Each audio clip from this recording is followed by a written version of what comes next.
SHŌBU was a strange experience for me. I prefer heavier games, and SHŌBU is about as far from heavy as you can get. The rules can be summed up with a single page, and chess is a fairly good comparison. Except SHŌBU is even simpler than chess, as there's only one type of game piece, so to speak. You can be ready to play within 30 seconds of setting the game onto the table for the very first time, and yet in spite of its lightweight, it seriously hurts your brain, or at least it does mine. That's because of how SHŌBU uses its pure simplicity in a completely non-standard way. In chess, you have to plan many moves ahead despite its relatively simple nature. In SHŌBU, you have to do the same thing, but those plans and moves have to factor into a special kind of spatial movement, where the piece you're moving isn't always the piece you're intending to move. I liken the experience to how I felt when I first attempted and failed to learn how to draw. The way you have to train your brain to see shapes, and how they relate to other shapes to form a picture from a bunch of unrelated lines, gave me the same kind of lightheadedness as SHŌBU did when I was still wrapping my head around how it worked. Like the rest of the game, the components in SHŌBU are somewhat of a contradiction. Simple, but also not. It essentially boils down to their high quality. You get 4 custom wooden boards that look and feel fantastic, a length of knotted rope for dividing the play area, and 2 sets of literal stones. They may be plucked from a river, but the stones are polished extremely well and give off a great natural beauty. You don't get much in the box itself, but everything you get has a very warm and classic feel to them, even though SHŌBU was released in 2019. It's difficult to judge its value purely by the components, as they may be few in number but are by no means cheaply made. On one hand, the game pieces are just rocks, but they are damn fine rocks at that. SHŌBU is a 2-player game where the goal was to knock the other player's passive stones from a single board. You can use your active stones to push their stones, and if you push one off the side of a board, it's gone forever. While that might sound simple, the devil is in the details. The 4 boards aren't simply for show. 2 of the boards on one side of the rope are yours, while the other 2 belong to your opponent. But they all have stones on them that belong to you both. You can't push stones on your own boards, but your opponent can push yours, and vice versa. The tricky part comes in how you actually move the stones. On your turn, you actually move 2 stones, one on your own board, and then one on an opposing board that's diagonal from the board you just moved a stone on. The second stone must follow the exact same movement as your first stone, and can push an opposing stone when it does. It becomes a tangled web of actions very quickly. Your initial moves might be moving 2 of the stones the exact same way, but any of your stones on your board can be used to move any of the stones on the opposite diagonal board. This means that the relative placement of your passive stones and active stones, and the other player's passive and active stones end up being completely different as the game progresses. You might be able to move one of your passive stones in one direction, but the stone you want to move on the other board can't move in that direction. At the same time, you have several options for each turn between the 2 sets of boards, and your stones on all of them. Furthermore, it's your passive stones being targeted by your opponent. The only way to defend against them is by moving them in a way that prevents your opponent from knocking them off, but you're also moving an active stone, which can push and knock off your opponent's stones every time you move a passive one. Whether or not you're moving it for aggressive or defensive purposes is irrelevant, you still move both.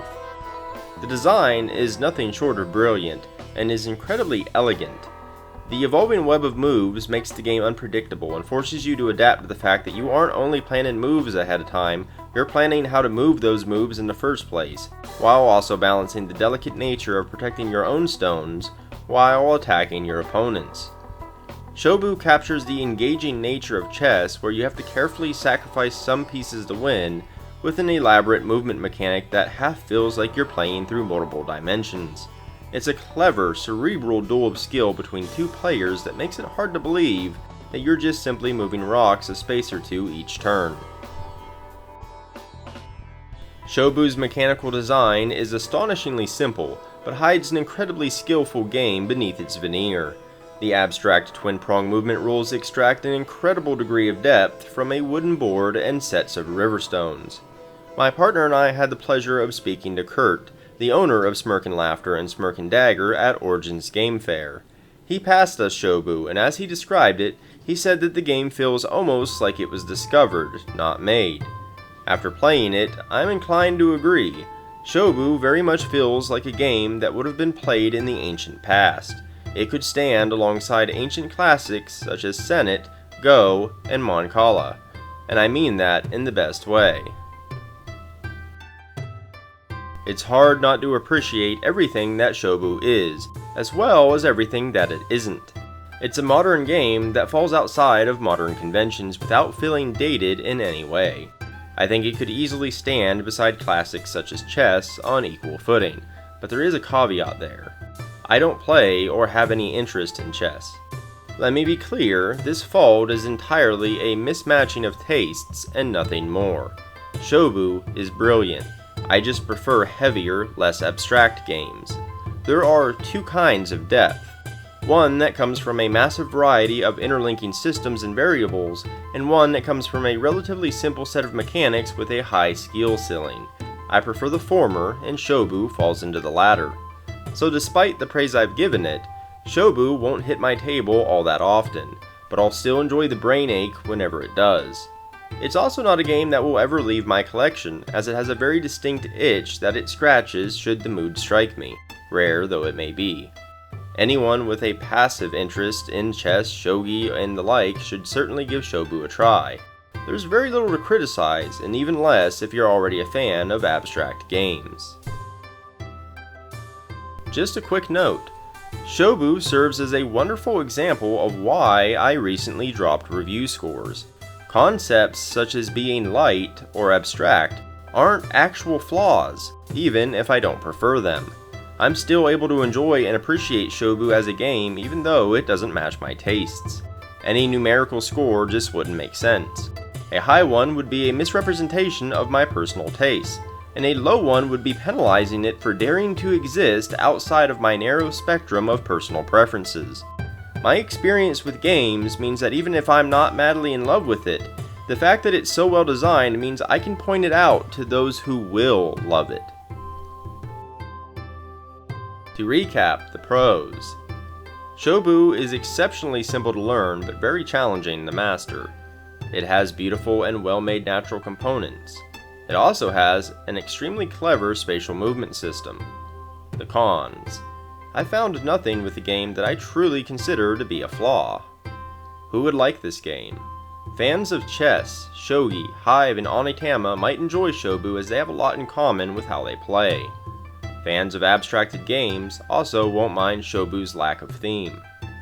If you want a light game with deep strategy, SHŌBU has that in spades.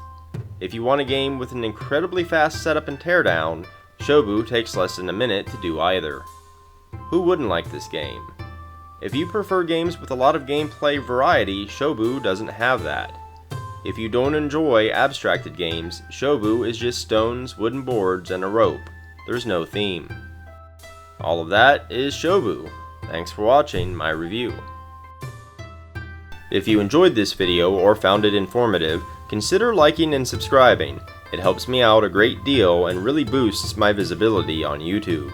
I've also left a couple links down in the description below. One to my website where you can find the bulk of my written content, and a link to my Ko-fi page if you feel like throwing in a donation to support the channel. But in any case, thanks for watching, and until next time.